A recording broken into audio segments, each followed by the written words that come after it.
Good morning, friends. Welcome back to Astrology Today and Tarot. My name is Mel Rose. This is the Tarot portion and the second half of my daily astrology vlog, which you can check out on my other channel, Astrology Today with Mel Rose. Over there, you will find a description of the day's astrology as I've spelled it out here. Here, I will discuss the tarot card that sits on the side of the page, and then I'll play another card that, in the context of the day's astrology, may give us something more to think about. So let's get into it. The card that currently sits on the side of the page, and just for a couple more days, friends, is the Six of Cups. And the Six of Cups is here because it correlates in astrology to the second 10 days or the second decan of the sun's transit here in the land of Scorpio. Scorpio is a water sign, and cups are water element symbolism in tarot. And water element symbolism has a lot to do with our feelings and intuitions. It's about how it feels when we have an experience, what we feel, what sensation arises in our body, what knowing or understanding might arise, and also what questions might come up. So the Six of Cups here refers to a point of reverie, sort of a fond remembrance of times past, where we might have lived or worked in a situation where we felt embraced and included and, and helpful. And in general, we had a good time there. So, the Six of Cups is a point of remembrance, and it can be very lovely to look back on the things that we remember fondly. This can indicate somebody from the past sort of showing up in your life, or it can indicate some reason that we have encountered to sort of go out and re-encounter past sensations, past people, past places, things that we remember fondly. We might be drawn to revisit them. And it's all well and good to revisit the good old days, especially if you have somebody who shows up out of the past and you don't see any reason not to spend some time with them remembering how nice things were before. But understand that with cups come the potential for some illusion, whether somebody else is giving us illusions or whether it is our own heart and mind giving us illusions. Sometimes we get so sort of fixated on the happiness, the happy part of that memory or the happy part of that reminiscence, that we fail to see what is going on right around us in the moment. Okay, so just be careful not to let your reverie over the good old days take you out of the moment and make you sort of blind to what's going on directly around you. And with that said, I'm going to go ahead and shuffle these cards one more while I thank you for being here and remind you, if you haven't yet, please go ahead and subscribe to the channel, click the notifications bell, like the video. Very much appreciated that you are all here with me right now. So I'm going to turn this card. We got the Six of Wands. That's funny. I was just thinking about this card a few minutes ago. So the Six of Wands, we'll start with Wands. Wands is about fire element symbolism, and that is our spark, our drive, our joy, our determination, our restlessness and impatience, our impetuousness. But mostly, whatever it is that inspires us to get going, to move forward, right? It's the things we want to achieve, the stuff that we're inspired to do. And with the Six of Wands, two sixes there. With the Six of Wands, we see sort of this person is, they may be the subject of like a parade, right? Like they have the wand with the laurel wreath. And I love this image because this person is actually wearing an earring that shows a V for victory.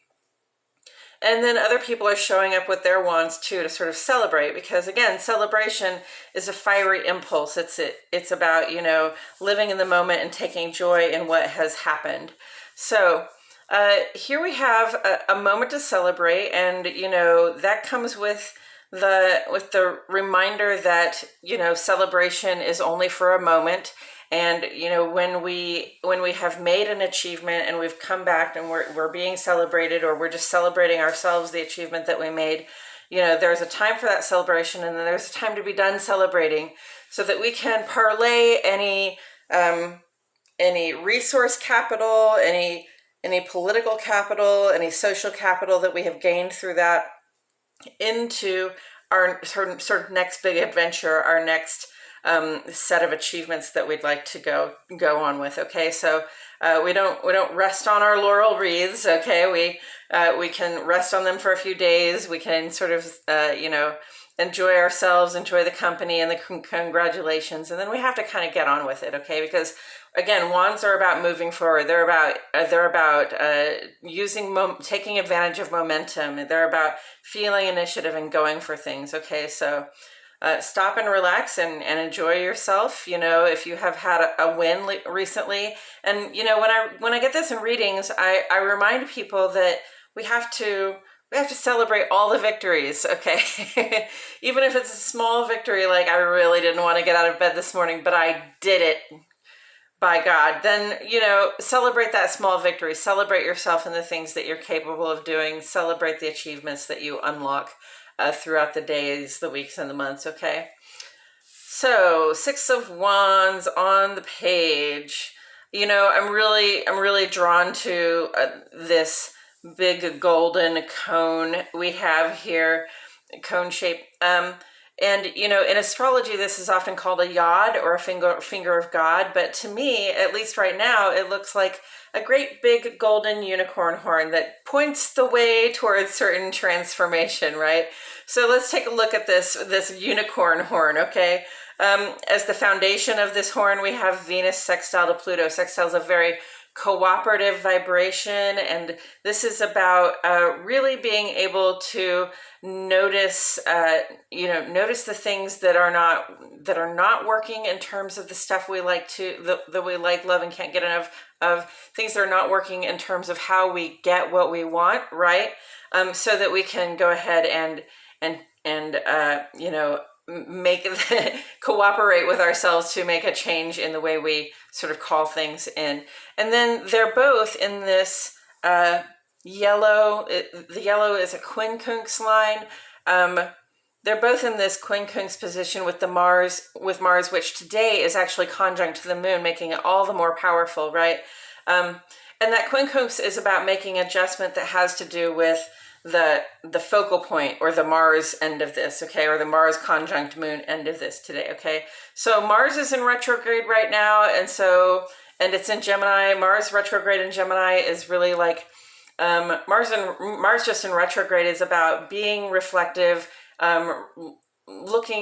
taking a look at the way that we act, okay, the way that we take advantage of initiative and momentum, the way we take advantage of the social or resource capital that we might have gained from our achievements, taking a look at the way we behave when it comes to going in pursuit of those things that we desire, right? So these two are working together, and they're working to help us adjust problems in our behavior that keep us from being able to be well connected to others, that keep us from being able to sort of gain the love and trust of others, that keep us from getting along well in the world.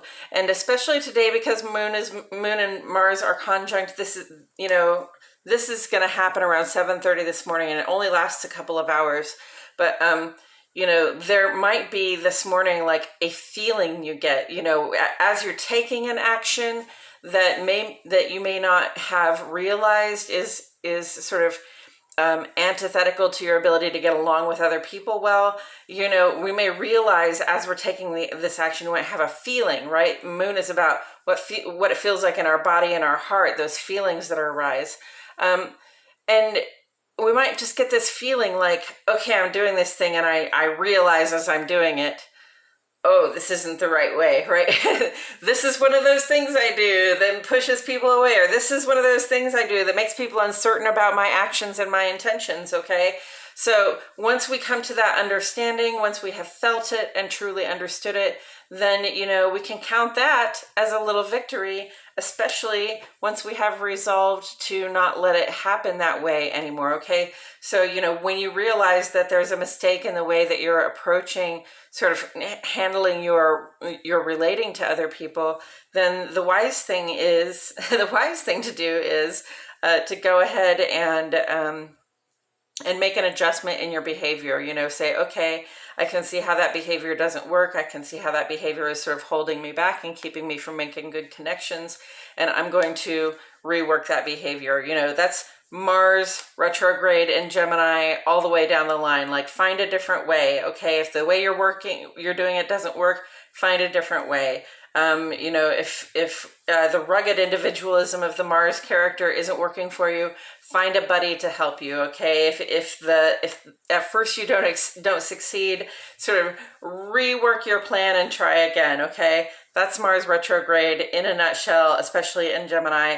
And right now, you know, we're being given a lot of support and help. It's really a gift to be able to feel and understand how some of the things that we're doing are not working, especially to help us, you know, be in good relationship with the people around us. So please take notice, all right? Please do that, reflect and review. Do not just tell yourself, I'm not doing anything wrong. There's nothing that I do that anybody would take exception to, because the truth of the matter is most of us have little ways of being that have come up over the years that we thought were sort of good defensive positions, Chiron and Aries, but they are, you know, they are no longer good defensive positions, and in fact, they just keep us from connecting well with other people. So take notice, make that change. It's okay. It's okay not to, you know, it's okay to admit you don't have it all figured out and everything you do isn't exactly right, okay? In fact, it is preferred among the people that we surround ourselves with that we apply a little introspection to our lives sometimes and notice where the things that we do don't work to draw them closer to us, okay? And taken together with the Six of Cups, I'm going to say, especially when it comes to people from our families, people that we have a long history with, old friends of the family, old family members, you know, brothers and sisters that we've been around all our life, okay? And our relationship to certain places as well, because I really think of places as having characters like people, and sometimes we get along with them well and sometimes we don't. Sometimes we treat them well and sometimes we don't, right?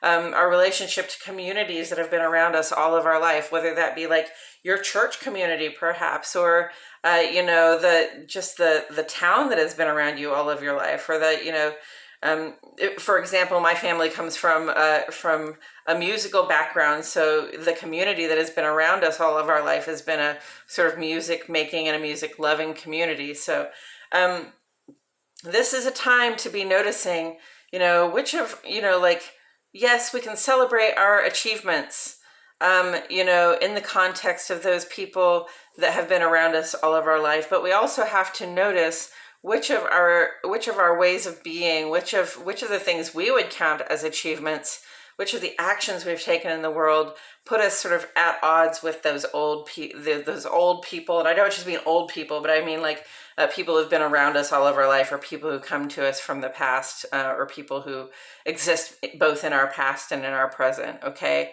so we want to be clear about, you know, sometimes I'm going to say I see this happening, that perhaps there are things that, you know, we act on that that the people from our past might not really appreciate or understand, but they're actions that we take that are for our own nurturing and for our own good. And they may not work for us to keep relating to those people from the past so well, but they do work to help us get toward our goals. And so there's got to be some discernment there, right? I can't just change everything so that I am palatable to people that have always known me. You know, I have to give some thought to whether, you know, whether that change is going to keep me from being fully expressed in terms of what I want to do in the world. Yeah, definitely.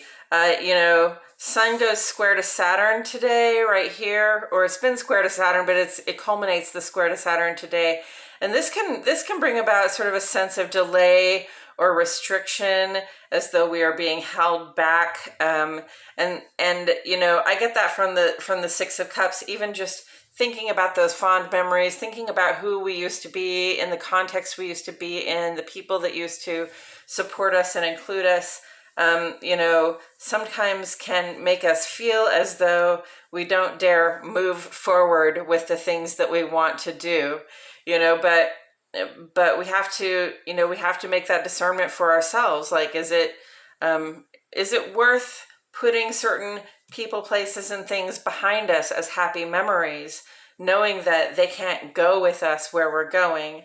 And often it is, and sometimes it is not. So again, that's a choice we have to make for ourselves. And I do see 2 6s. Not really clear what 6 is in like Western numerology, but in Eastern numerology, 2 6s is 3 pairs, and that's a really happy number either way, like a happy memory or a happy victory, right? And given the choice between a happy memory and a happy memory today, or a happy victory, a happy memory or a happy victory today, yes. We might go ahead and choose the happy victory, especially since this is the thing that takes us forward into our lives, into our future. But definitely, who we have been and where we've come from will be on our mind.